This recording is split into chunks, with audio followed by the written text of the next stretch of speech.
আমাদেরকে সৃষ্টি করেছেন 18,000 মাখলুকাতের মধ্যে সবচাইতে শ্রেষ্ঠ মাখলুকাত হিসাবে আল্লাহ সৃষ্টি করেছেন। আল্লাহ রাব্বুল আলামিন আমাদেরকে যে সৃষ্টি করলেন, এই সৃষ্টির পিছনে আল্লাহ পাকের কোনো উদ্দেশ্য আছে না নাই?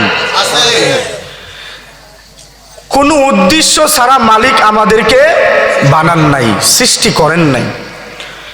এই 18,000 মাখলুকাতের মধ্যে সবচাইতে দামি বানাইছেন আশরাফুল মাখলুকাতকে। সুবহানাল্লাহ ওয়া বিহামদিহি।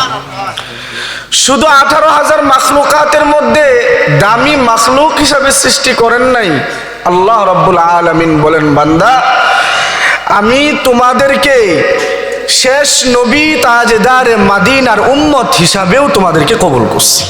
সুবহানাল্লাহ। এটা কত বড় নিয়ামত আল্লাহ রাব্বুল আলামিন এই যে নিয়ামত আমাদেরকে দান করছেন। এই নিয়ামত শুধুমাত্র এই যে পৃথিবীর সৃষ্টি লগ্ন থেকে এখন পর্যন্ত যত নবীর উম্মত দুনিয়াতে আসছেন আর গেছেন, সমস্ত নবীর উম্মতের মধ্যে সবচাইতে দামি এবং সবচাইতে বড় নিয়ামত আল্লাহ আমাকে আর আপনাকে দিয়েছেন। সুবহানাল্লাহ। আল্লাহ রাব্বুল আলামিন কোরআনের অপর জায়গায় বলেন, লাকাদ খালাকানাল ইনসানা ফি আহসানি তাকওয়িম। আল্লাহ এই কোরআনের আয়াতের মধ্যে ডাক দিয়ে বলতেছেন, বান্দারে আমি তোমাকে এত সুন্দর কইরা বানাইছি। এই আয়াতের মধ্যে আল্লাহ বুঝাইতেছেন এই 18,000 মাখলুকাত যে আমি সৃষ্টি করছি, কুন ফায়াকুন বলার সাথেই সাথে আমি 7 আসমান জমিন সৃষ্টি করেছি এবং 18,000 মাখলুকাত আমি আল্লাহ সৃষ্টি করেছি। কিন্তু বান্দা তোমাকে আমি আল্লাহ কুন ফায়াকুন বলার সাথে সাথেই সৃষ্টি করি নাই। আমি আল্লাহর ক্ষমতা ছিল, আমি আল্লাহ চাইলে পারতাম কুন ফায়াকুন বলার সাথে সাথে আমি আল্লাহ তোমাকেও সৃষ্টি করতে পারতাম রে বান্দা, কিন্তু আমি আল্লাহ তোমাকে কুন ফায়াকুন বলে সৃষ্টি করি নাই। এই আয়াতের মধ্যে আল্লাহ বলেন, লাকাদ খালাকানাল ইনসানা ফি আহসানি তাকওয়িম। বান্দা আমি তোমারে বানাইতে সময় নিছি 9 মাস 10 মাস সময় নিছি। বলেন সুবহানাল্লাহ। আল্লাহ পারতেন না কুন ফায়াকুন বইলা বানায় ফেলতে? আমাদেরকে পারতেন কিনা? এই 7 আসমানকে আমার আপনার চাইতে বড় না ছোট? জমিনকে আমার আপনার চাইতে বড় না ছোট? কত বড়! এই দুনিয়া থেকে শুধু যদি আপনাদেরকে সামান্য সূর্যের কথাও বলি, দুনিয়া থেকে 13 লক্ষ গুণ বড় হলো এই আকাশে যে সূর্য আমরা দেখতে পাই। সুবহানাল্লাহ। কয় লক্ষ গুণ? 13 লক্ষ গুণ। 9,30,00,000 মাইল। যদি আপনি কতটা দ্রুত চলবেন, আপনি টর্চ লাইট দিয়ে যখন সামনের রাস্তা দেখেন, ওই টর্চ লাইটের আলো যতটা দ্রুত গিয়ে সামনে পড়ে, ততটা দ্রুত যদি আপনি এই সূর্যের দিকে যান, তাহলে 9,30,00,000 মাইল দূরে আপনার যাইতে হবে। এত দূরে আমাদের থেকে এই সূর্য। তো আল্লাহ চাইলে কি পারতেন না কুন ফায়াকুন বলে সূর্যের মতো, তারকার মতো, চাঁদের মতো, 7 আসমান জমিন আরশে আজিমের মতো আমাদেরকে বানায় ফেলতে? বানাই নাই। আল্লাহ বলতেছেন, বান্দা আমি যখন তোমারে বানাইছি, আমি তোমাকে বানাইতে 9 মাস থেকে 9.5 মাস থেকে 10 মাস সময় নিছি। এই যে এত সুন্দর করে সূক্ষ্মভাবে তোমাকে বানাইছি, কতটা সূক্ষ্মভাবে বানাইছি বান্দা বুঝার জন্য শুনো। তোমার চোখটা জায়গায় যাই দরকার, ওই জায়গাতেই তোমার চোখটাকে আমি ফিট করেছি আল্লাহ। তোমার নাকটা যেই জায়গায় দরকার ওই জায়গাতেই তোমার নাকটা আমি ফিট করেছি, তোমার জবানটা যেই জায়গায় থাকলে তোমাকে সুন্দর লাগবে ওই জায়গায় তোমার জবানটাকে আমি ফিট করেছি, তোমার হাতটা যেইখানে থাকলে সুন্দর দেখাবে সেইখানেই তোমার হাতটা ফিট করেছি, তোমার পাটা যেইখানে থাকলে সুন্দর লাগবে তোমার পাটা আমি সেইখানেই ফিট করেছি। বান্দারে তুমি যদি আমি আল্লাহকে চিনতে চাও, তুমি আল্লাহকে যদি আমি আল্লাহকে চিনার জন্য তুমি নিজের দিকে মাথা থেকে পা পর্যন্ত তাকাও, তুমি আমি আল্লাহকে ভালোভাবে চিনতে পারবা। চিনার জন্য এত দূরে যাওয়ার প্রয়োজন নাই। আল্লাহ বলতেছেন বান্দা তুমি যদি চিনতে চাও তোমার মাথা থেকে পায়ের নখ পর্যন্ত তাকাও, আমি আল্লাহ তোমাকে এই তোমার শরীরের মধ্যেই তুমি আমাকে চিনতে পারবা। সুবহানাল্লাহি ওয়া বিহামদি। আল্লাহ রাব্বুল আলামিনকে চিনে না এখনো দুনিয়াতে এমন মানুষ আছে না নাই? নাই মনে হয় আপনাদের বাসায় জন্মে গেছেন। হ্যাঁ, জুড়ে বলতে হবে আছে না নাই? এমন বান্দা আছে না নাই? এমন হতভাগা বান্দা এখনো দুনিয়াতে আছে যেই বান্দা আল্লাহকে এখনো চিনেন না, যেই বান্দা জানে না তার সৃষ্টিকর্তাকে, তার সৃষ্টিকর্তার নাম কি। এমন মূর্খ, এমন বেঈমান, এমন ব্যক্তিও এখনো দুনিয়াতে আছে। অথচ কাফের মুশরিকদের দিকে যদি আপনি তাকান, ইহুদি খ্রিস্টানের দিকে যদি তাকান, ওরাও জানে তাদের সৃষ্টিকর্তা একজন আছে। সে কে? আরো জোরে বলি কে? যারা এখনো আল্লাহকে চিনে না, যেই বান্দা আল্লাহকে চিনতে পারলো না, ওই বান্দার মতো হতভাগা আর কপাল পোড়া বান্দা দুনিয়াতে আরো কেউ আছে? নাই। ওই বান্দার মতো আরো বান্দা দুনিয়াতে নাই। আল্লাহকে চিনাইতে হবে। আপনার সন্তানকে ছোট সময় থেকে আপনার সন্তানকে আল্লাহকে চিনাইতে হবে। আপনার সন্তানকে ছোট সময় 5 বছর বয়স থেকেই নামাজের আদেশ করতে হবে। আপনার সন্তানকে অল্প বয়স থেকে মাদ্রাসায় দিতে হবে। মাদ্রাসায় দিলে ফায়দা কি? ওই যে আল্লাহকে চিনবে। স্কুল কলেজে দিবেন, আল্লাহকে চিনে না, আল্লাহকে ঠিক মতো ডাকতে পারে না। স্কুল কলেজে কি আল্লাহর ডাকার জন্য আলাদা কোনো সাবজেক্ট আসেনি? নাই। নামাজ পড়ার কোনো সাবজেক্ট আসেনি? নাই। শুধু 7টা 8টা ক্লাসের সাবজেক্ট ঠিক আছে, কিন্তু নামাজের ওয়াক্ত হইলে নামাজ পড়ার কোনো সাবজেক্ট নাই। নামাজের সময় স্কুল থেকে দেয় না। তো যেই সন্তানকে এত কষ্ট করে মাদ্রাসায় না পড়াইয়া স্কুল কলেজ ভার্সিটিতে পড়াইতেছেন, ওই সন্তান যদি আল্লাহকে না চিনে, আল্লাহ বলতেছেন ইয়া আইয়ুহান নাস ওয়াবুদু রাব্বাকুমুল্লাযী খালাকাকুম ওয়াল্লাযীনা মিন ক্বাবলিকুম লাআল্লাকুম তাত্তাকুন। প্রত্যেক বাবা মাকে আল্লাহ বলতেছেন হে মানুষ, আমি আল্লাহকে চিনার জন্য, জানার জন্য, আমি আল্লাহর ইবাদত করার জন্য তুমি তোমার সন্তানকে মসজিদের দিকে পাঠাও, ইবাদতের দিকে পাঠাও। তুমি তোমার সন্তানকে জাহান্নামের আগুন থেকে বাঁচাও। জাহান্নামের আগুন থেকে কি করে বাঁচাইবেন সন্তানকে? ওই যে সন্তানকে স্কুলে দেন, সমস্যা নাই, কিন্তু আগে কোরআনের শিক্ষাটা অন্তরে দিতে হবে।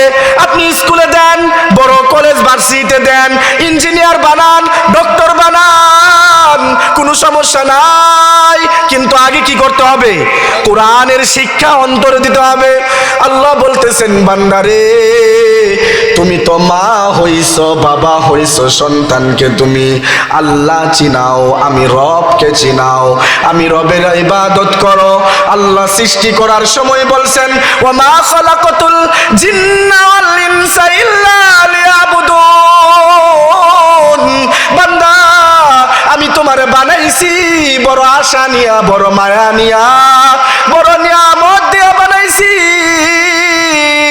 তুমি আমার ইবাদত করবা, তুমি আমার বন্দেগী করবা, তুমি দুনিয়ার পিছনে না দৌড়াইয়া তুমি আমি আল্লাহরে ডাকবা, তুমি আমি আল্লাহকে বেশি বেশি স্মরণ করবা। এই জন্য বান্দা তোমারে বানাইছি, এত মায়া কইরা বানাইছি, এত নিয়ামত দিয়া বানাইছি। এই জন্য নয় যে দুনিয়া পায় তুমি আমি আল্লাহরে ভুইলা যাইবা, দুনিয়ার পিছনে দৌড়াইবা, অর্থ আছে আর অর্থের জন্য দৌড়াইবা, টাকা আছে আরো টাকার জন্য দৌড়াইবা, তুমি তোমার সম্মান আছে আরো সম্মানের পিছনে দৌড়াইবা। এই জন্য আমি বান্দা তোমারে বানাই নাই, তোমারে বানাইছি আমি আল্লাহর ইবাদত বন্দেগী করার জন্য। এই ইবাদত বন্দেগীটা আমি আর আপনি কতটুকুন করতে পারি তা নিজের কাছে প্রশ্ন করতে হবে। কেমন প্রশ্ন করতে হবে? ওই যে বললাম আপনার সন্তানকে রব চিনানোর জন্য মাদ্রাসায় পাঠাইতে হবে। 4-5 বছর বয়স থেকে স্কুল আর কিন্ডার গার্ডেনে না পাঠাইতে হবে কোথায়? আরো জোরে কোথায়? মাদ্রাসায় পাঠাইতে হবে আল্লাহর চিনার জন্য। জামানার এক বড় ওলি খাজা কুতুবউদ্দিন কাকি রহমাতুল্লাহি আলাইহির একটা গল্প আপনাদেরকে শোনাই। আল্লাহকে তার মা কিভাবে চিনাইছেন খাজা কুতুবউদ্দিনকে। খাজা কুতুবউদ্দিন কাকি রহমাতুল্লাহি আলাইহি ছোট্ট সময় তার মা তাকে মাদ্রাসায় পাঠাইতো। মাদ্রাসায় পাঠায়া বলতো, সকালবেলা অল্প কিছু খানা দিয়ে মাদ্রাসায় পাঠায়া দিত। বলতো, বাবা মাদ্রাসা থেকে পড়াশোনা শেষ করে দুপুরে যখন আসবা তখন এই আলমারির উপরে দেখবা আগে নামাজ পড়বা 2 রাকাত। ওই 2 রাকাত নামাজের পরে আল্লাহ তাআলার কাছে চাইবা, আল্লাহ নামাজ 2 রাকাত পড়েছি, আমার খুব ক্ষুধা লাগছে, আমারে আপনি খানা দেন। আল্লাহ তোমাকে যখন খানা দিবে ওই আলমারির উপরে যায় দেখবা আল্লাহ তোমারে খানা দিবেন, তারপর তুমি ওইখান থেকে খানা নিয়ে খাইবা। খানা খাওয়া শেষ হয়ে গেলে আবার ফিরে যাবা মাদ্রাসায়, মাদ্রাসায় পড়াশোনা করে আবার সন্ধ্যার সময় চলে আসবা। খাজা কুতুবউদ্দিন কাকি রহমাতুল্লাহি আলাইহি প্রতিদিন এই নিয়ম চলতেছে। প্রতিদিন এসে নামাজ পড়ে তারপর আল্লাহ তাআলার কাছে চায়, রব্বে কারীম নামাজ পড়েছি 2 রাকাত, তোমার কাছে আমি খানা চাইতেছি, ক্ষুধা লাগছে, আল্লাহ তুমি খানা দিলে আমি খানা খাবো, তারপর আবার তোমার কোরআন পড়ার জন্য যাব। একদিন খাজা কুতুবউদ্দিন কাকি রহমাতুল্লাহি আলাইহির আম্মা জান মানুষের বাসায় কাজ করে তারপর কিছু দেয় মানুষ, তারপর ওই খানা নিজে অল্প খান, তারপর কি করেন সন্তানের জন্য ওই আলমারির উপরে প্রতিদিন রেখে দিতেন। একদিন খাজা কুতুবউদ্দিন কাকি রহমাতুল্লাহি আলাইহির আম্মা জান কাজের জন্য অন্য বাসায় চলে গেছেন। ফিরতে ফিরতে দুপুরের পরে হয়ে গেছে বিকাল। ওইখানে তার আম্মা জান আল্লাহ তাআলার কাছে কান্না করতেছিলেন আর বলতেছিলেন, আল্লাহ প্রতিদিন তো মিথ্যা কথা বলেছি আমার ছেলের কাছে, এটা বিশ্বাস করাইছি তুমি আল্লাহ খানা দেও, তুমি মালিক, খানা দেওয়ার মালিক, তুমি সৃষ্টি করার মালিক, তুমি রিজিক দেওয়ার মালিক, কিন্তু আমি তো প্রতিদিন মিথ্যা কথা বলে ওই আলমারির উপরে খানা রেখে দিতাম গো আল্লাহ। কিন্তু আজকে তো আমি অন্যের বাসায় কাজে চলে আসছি, সময় মতো যাইতে পারি না, কিন্তু কুতুবউদ্দিন যদি এসে ওই আলমারির উপরে খানা খুঁজতে থাকে আর না পাই, তাহলে তো মালিক তোমার উপর থেকে আমার কুতুবউদ্দিনের ভরসা কমে যাবে। এই কথা চিন্তা করতেছিলেন আর ওনার আম্মা জান কান্না করতেছিলেন। খাজা কুতুবউদ্দিন কাকি রহমাতুল্লাহি আলাইহি মাদ্রাসা থেকে পড়াশোনা করে এসে দুপুরে যখন রুমে ঢুকে 2 রাকাত নামাজ আগে পড়ছেন, তারপর আল্লাহ তাআলার কাছে চাইছেন, আল্লাহ মাদ্রাসা থেকে পড়ে আসছি, আম্মা তো বলছেন আগে আপনার কাছে চাইতে, আপনার কাছে চাইলেই নাকি আপনি খানা দেন, আপনি খানা দিলে ওই খানা আমি খাই, তারপর আবার কি করি কোরআন পড়ার জন্য মাদ্রাসায় চলে যাই। খাজা কুতুবউদ্দিন বলতেছেন, আল্লাহ আজকে আম্মু বাসায় নাই, আপনার কাছে চাইতেছি, আমি ইলমে দিন শিক্ষা করে এসেছি, আবার চলে যাব, আপনি খানা দিলে খানা খেয়ে তারপর ইলমে দিন শিখার জন্য যাব। দোয়াটা শেষ করে খাজা কুতুবউদ্দিন কাকি রহমাতুল্লাহ আলাইহি আলমারির পর্দাটা উঠাইয়া ওইখানে হাত দিছেন। হাত দিয়ে দেখেন খানা ওইখানে রয়ে গেছে। খানাটার হাতে নিয়ে খানাটা খাইছেন। খানাটা খেয়ে উনি আবার মাদ্রাসায় চলে গেছেন। সন্ধ্যার সময় যখন আসছেন, মা জিজ্ঞাসা করতেছেন, কুতুবউদ্দিন আজকে কি তুমি নামাজ পড়ে আল্লাহ তাআলার কাছে খানা চায়া খানা কি পাইছিলা, দুপুরে কি খাইছিলা? কুতুবউদ্দিন হাসি দিয়ে বলতেছেন, আম্মা জান, প্রতিদিনের ন্যায় আমি আল্লাহ তাআলার কাছে খানা চেয়েছি, দুপুরে খানাও খেয়েছি, কিন্তু মা বড় আশ্চর্যের বিষয় হলো প্রতিদিন খানার মধ্যে যে পরিমাণ মজার স্বাদ পাইতাম তার চাইতে কোটি কোটি গুণ বেশি আজকের খানার মধ্যে স্বাদ পাইছি।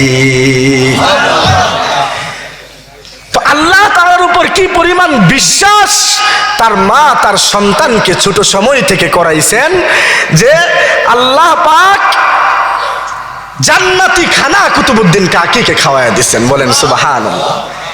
তো এখন আমরা কি করি না, সন্তানরা এখনো এমন মানুষ আছে যে দুনিয়াতে আল্লাহকে চিনে না, জানে না, অথচ আপনার সন্তানকে কতটুকু ছোট সময় থেকে আল্লাহকে চিনানো দরকার। একেবারে ছোট থেকে আপনি যখন সঙ্গে যাবেন, আপনার সন্তানকে সাথে মসজিদে নিয়ে যান। আপনি যখন সঙ্গে মসজিদে নামাজ পড়তে যান, আপনার সন্তানকে হাত ধরে নিয়ে যান। আরে আপনার সন্তান তো নামাজ বুঝে না, কিন্তু ওই যে আপনার সাথে দেখে দেখে হাত বাঁধবে, কুদরতি পায়ে সেজদা করবে। আমার আল্লাহ ফেরেশতাদেরকে বলেন, বান্দা দেখ, এই সন্তান কিচ্ছু বুঝে না, তারপরেও আমার কুদরতি পায়ে সেজদা করতেছে। এটার জন্য আমার আল্লাহ ফেরেশতাদের সাথে হাসি খুশি সন্তুষ্ট হন, খুশি হন আপনার উপরে। বলেন সুবহানাল্লাহ। তো বাবা কেমন হতে হবে? যেই বাবা ছোট সময় থেকে তার সন্তানকে আল্লাহকে চিনাবে। সন্তানের জীবন কেমন হতে হবে? আমার আপনার জীবন কেমন হতে হবে? রসূল এবং নবীদের জীবন যেমন রঙের ছিলেন, যেমন রঙিন ছিলেন, যেই জিন্দেগি তারা আমাদেরকে দেখায় গেছেন, উম্মতকে যেভাবে চলতে বলে গেছেন, ওই রঙের জিন্দেগি আমার আপনার হতে হবে। আমার আপনার জিন্দেগি কেমন হতে হবে? চলাফেরা কেমন হতে হবে? উঠা বসা কেমন হতে হবে? সাহাবায়ে কেরামের চলাফেরা যেমন ছিল তেমন হওয়া চাই আমার আপনার জীবনের চলাফেরা। সাহাবায়ে কেরামের জীবনের রং যেমন ছিল আমার আপনার জীবন তেমন হতে হবে। আমরা যারা এখন পর্যন্ত নামাজ পড়ি না, নামাজ তরক করি, হাদিসে আসছে আমার রসূল বলছেন, সমস্ত ইমাম সমস্ত আলেম এই বিষয়ে একমত, আল্লাযীনা তারাকুস সালাহ, যে ব্যক্তি নামাজকে তরক করে ইচ্ছা করে ওই ব্যক্তি কাফের। এই বিষয়ে কারো মতনৈক্য নাই। আজকে শুনছেন তো? শুনেন নাই? আজকে এখন শুনছেন তো? কালকে থেকে নামাজটা বাদ দিয়েন। সুযোগ আছে নামাজ বাদ দেওয়ার? না। মালিকের কাছে যদি বলেন, মালিক আমি তো জানতাম না, মুসলমান হইছি, লা ইলাহা ইল্লাল্লাহ পড়ছি, কিন্তু তোমার নামাজ তরক করলে যে কাফের মুশরিক হয়ে যায়, এই মাসালা তো আমি জানতাম না, এই হাদিস তো আমি জানতাম না। কেমনে জানলেন না প্রিয় যুবক ভাই? আজকের এই প্রোগ্রাম থেকে জেনে নেন, এবং আজকের এই প্রোগ্রাম থেকে তওবা করতে হবে, খালেস তওবা। কেমন তওবা? যেই তওবা সাহাবা কেরাম করেছিলেন, যে তওবা তাবিঈনরা করেছেন, তাবিঈনরা করেছেন, এমন তওবা করতে হবে। আল্লাহ এমন তওবা করব, খালেস তওবা করব গো মালিক, আজকে পর্যন্ত যত নামাজ বাদ দিছি গো মালিক, আজকে থেকে আমাকে মাফ করে দাও, আগামী কালকে থেকে নামাজ আর ছাড়ব না ইনশাআল্লাহ। নামাজ যে ছেড়ে দিবে মতো বেঈমান, মুনাফিক, কাফের এই পৃথিবীতে আর কেউ নাই। খারাপ লাগলেও এটা মান্য নিতে হবে, ভালো লাগলেও মান্য নিতে হবে। এটা আমার কোনো কথা না, এটা আমার রাসূলের হাদিসের কথা, ইমামদের কথা, তাবিঈনদের কথা, আল্লাহ উলামা ওয়ারাসাতুল আম্বিয়াদের কথা। যে ব্যক্তি নামাজ ছাইরা দিবে ওই ব্যক্তি সরাসরি কাফের হয়ে যায়। তাহলে মনে রাখতে হবে প্রিয় ভাই, যদি আল্লাহ রব্বুল আলামিন পাঁচ ওয়াক্ত নামাজের সময় যখন মুয়াজ্জিন ডাকে হাইয়া আলাস সালাহ হাইয়া আলাল ফালাহ, যখন মসজিদের দিকে আহ্বান করেন, ওই মুহূর্তে দুনিয়ার সমস্ত কাজ বাদ দিয়ে মসজিদে আসতে হবে, মসজিদে আসতে হবে, আল্লাহর কুদরতি পায়ে সেজদা করতে হবে। সেই জন্য আজকের এই মাহফিল থেকে তওবা করতে হবে, খালেস তওবা। কেমন তওবা? রাসূলের কাছে এক সাহাবী, মহিলা সাহাবী গেছেন, বলতেছেন ইয়া রাসূলুল্লাহ আমি গুনাহ করে ফেলেছি, এমন গুনাহ করেছি যেই গুনাহের মাপ আমার মনে হয় না দুনিয়াতে আছে। রাসূল বলতেছেন না না না, আমার সাহাবী গুনাহ করতে পারে না। ওই সাহাবী আবার বলতেছেন রাসূল আমি গুনাহ করেছি। রাসূল আবার বলতেছেন না, আমার সাহাবী গুনাহ করতে পারে না। রাসূলকে আবার ওই মহিলা সাহাবী বলতেছেন ইয়া রাসূলুল্লাহ আমি গুনাহ করে ফেলেছি। রাসূল বলছেন কেমন গুনাহ করেছো যে তোমার কাছে এটার কোনো মাপ নাই মনে হইতেছে? ওই সাহাবী বলতেছেন ইয়া রাসূলুল্লাহ আমি বিবাহিত নারী, কিন্তু আমি পরকিয়া করেছি, জিনা করেছি। শুধু জিনা করে ক্ষান্ত দেই নাই, আমি তো জিনা করে আমি অন্তঃসত্ত্বা হয়ে গেছি, অন্তঃসত্ত্বা হয়েছি, আমার পেটে এখন একটা বাচ্চা আছে। রাসূল বলতেছেন তোমার বিচার এখন কি করে করব? তুমি এখন বাড়িতে যাও, 10 মাস পরে তোমার এই সন্তান যেদিন দুনিয়াতে আসবে ওই দিন তুমি আমার কাছে আসবা, তোমার বিচার করা হবে। 10 মাস পরে ওই মহিলা রাসূলের কাছে আসছেন, বলতেছেন ইয়া রাসূলুল্লাহ এই যে আমার সন্তান, এখন আমার বিচার করে দেন। রাসূল বলতেছেন আল্লাহ পাক এই সন্তানের রিজিক তোমার বুকের মধ্যে দিয়ে রাখছেন, সুতরাং তুমি যাও এই সন্তানকে লালন পালন করো, বড় করো, তারপরে এই সন্তানকে আমার কাছে নিয়ে আসবা, তোমার বিচার করা হবে। এই সাহাবী আবার বাসায় চলে গেছেন। 2 বছর পরে আবার রাসূলের কাছে আসছেন। রাসূলের কাছে এসে বলতেছেন ইয়া রাসূলুল্লাহ ইয়া হাবিবাল্লাহ এই যে সন্তান বড় হয়ে গেছে, এখন সে নিজের হাতে ভাত খাইতে পারে, নিজে হাঁটতে পারে, চলতে পারে, এখন আমার বিচারটা করে দেন, আমাকে এই গুনাহ থেকে মুক্ত করে দেন, আমাকে আল্লাহ তাআলার কাছে তওবা করায় দেন, এমন তওবা করান ইয়া রাসূলুল্লাহ গুনাহের এই বোঝা নিয়ে আমি নিচে মাটির নিচে যাইতে চাই না। ও যুবক ভাই, ও বৃদ্ধ বাবারা, এত বড় সাহাবী ছিলেন যাদের উপরে আল্লাহ তাআলা সন্তুষ্ট ছিলেন, এমন সাহাবীরা গুনাহ করার পরে কাঁদতে কাঁদতে বেহুশ হয়ে যাইতেন।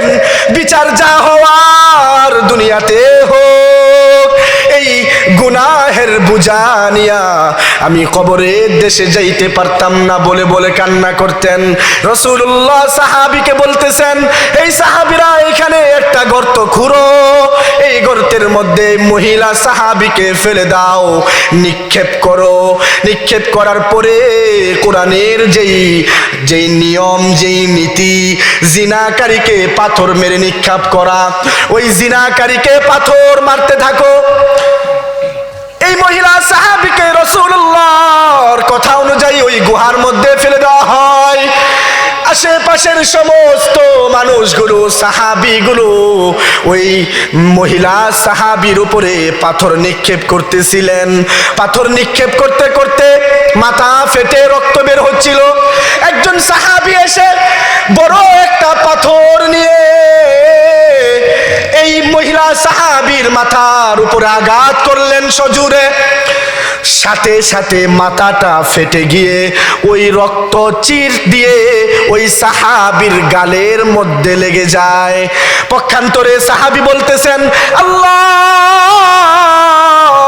রাগান্বিত হয়ে বলতেছেন ইয়া রহমান, একজন জিনাখোর নারীর রক্ত বুঝি তুমি আমার শরীরে লাগাইলা, আমার শরীরটা অপবিত্র হয়ে গেল।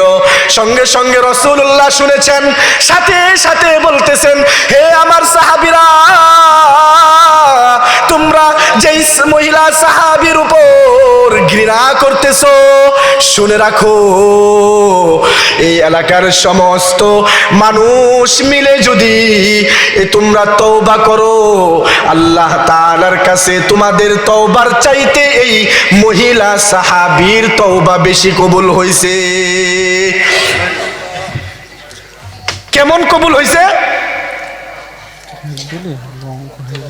কেমন কবুল হইছে তওবা?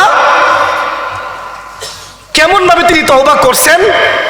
যেই তওবার কারণে আল্লাহ তাআলার কাছে উনার তওবা এতটা পছন্দ হয়েছে, তাআলা দুনিয়াতে থাকাকালীন তার এত বড় গুনাহকেও আল্লাহ মাফ করে দিয়েছেন। সুবহানাল্লাহ। সেই জন্য এই সাহাবীদের মতো তওবা আমাদেরকে করতে হবে। সাহাবীদের মতো তওবা যদি আমি আর আপনি করি, আল্লাহ বলতেছেন ইল্লা মান তাবা ওয়া আমানা ওয়া আমিলা আমালান সালিহা ফাউলাইকা ইউবাদদিলুল্লাহু সাইয়্যাতিহিম হাসানাত। যে ব্যক্তি খালেস তওবা করলো, ঈমান আনলো এবং আমালে সালিহ করলো, আমি আল্লাহ তার পাহাড় পরিমাণ গুনাহকে নেকি দ্বারা ভরপুর করে দিয়ে আমি আল্লাহ তাকে আমার কাছের বান্দা হিসাবে কবুল করে নেই। সুবহানাল্লাহ। সেজন্য আমালে সালেহ করব তো ইনশাআল্লাহ। কেমন আমালে সালেহ করতে হবে? আমালে সালেহ কাকে বলে? যেই ব্যক্তির জবান থেকে অপর ব্যক্তি কি থাকবে? নিরাপদ থাকবে। লজ্জাস্থান থেকে অপর ব্যক্তি নিরাপদ থাকবে। আমার কথাবার্তা, আমার চাল চলন থেকে অপর মুসলমান ভাই কখনো কষ্ট পাবে না। আমি কখনো অন্যের হক মেরে খাবো না। আল্লাহ রাব্বুল আলামিন বলেন বান্দার হক আমি আল্লাহ কখনো মাফ করব না। আল্লাহর হক আল্লাহ মাফ করতে পারবেন, করবেন। আল্লাহ দয়ালু, মায়ালু, রহমশীল, দয়াশীল, কিন্তু বান্দার হক আল্লাহ কখনোই মাফ করেন না। সেই জন্য একজন প্রকৃতপক্ষে মুমিন হওয়ার জন্য, মুসলমান হওয়ার জন্য সর্বপ্রথম যেই কাজ আমাকে আর আপনাকে আগামীকালকে থেকে 5 ওয়াক্ত নামাজি হতেই হবে। পারবো তো ইনশাআল্লাহ? সকলেই পারবো তো ইনশাআল্লাহ? আল্লাহ আমাদের এই সকলের হাতকে কবুল করে নেন। সকলে বলে আমিন। সাথে সাথে সৎ আমল করতে হবে, সৎ কাজ করতে হবে। এবং আজকের এই মাহফিল থেকে আমরা প্রত্যেকেই আল্লাহ তাআলার কাছে তওবা করব। আল্লাহ, এই যে এত গুনাহ করছি, বুঝে না বুঝে, গোপনে প্রকাশ্যে, আল্লাহ এই যে এত নামাজ বাদ দিছি, কাজা করছি, আল্লাহ তুমি পারো আমাকে মাফ করতে। তুমি ছাড়া আমার কেউ নাই, আমি ছাড়া তোমার অনেক বান্দা আছে, অনেক বান্দা আছে, কিন্তু আমি ছাড়া তোমার, আমার ছাড়া তো, আমি ছাড়া তো, তুমি ছাড়া তো আমার আর কেউ নাই। তুমি যদি ফিরায়া দেও, তোমার খাজানা থেকে যদি আমাকে ফিরায়া দেও, আমার আর কারো কাছে যাওয়ার সুযোগ নাই। আল্লাহ আজকে আমাকে মাফ করে দাও। এই জান্নাতের বাগিচার নিচে আমি আসছি, তোমার কাছে তওবা করতেছি। আল্লাহ তুমি যদি মাফ করে দাও, তুমি যদি দয়াশীল হয়ে আমাকে ক্ষমা করে দাও, ইনশাআল্লাহ আল্লাহ কালকে থেকে আর নামাজ ছাড়বো না। এই ওয়াদা আল্লাহ তাআলার কাছে আজকের এই মাহফিল থেকে করে যেতে হবে। পারবো তো ইনশাআল্লাহ? আল্লাহ তাআলা আমাদের সবাইকে খালেস তওবা করার তৌফিক দান করেন। সকলে বলে আমিন। আমাদের সালেহ সকল সময় সৎ কাজ করার তৌফিক দান করেন। সকলে বলে আমিন। সাথে সাথে আগামীকালকে থেকে যেন আমরা 5 ওয়াক্ত নামাজ ঠিকমতো পড়তে পারি, আদায় করতে পারি। আল্লাহ রাব্বুল আলামিন আমাদেরকে সেই তৌফিক দান করুন। সকলে বলে আমিন। ওয়া আখিরু দাওয়ানা আলহামদুলিল্লাহি রাব্বিল আলামিন।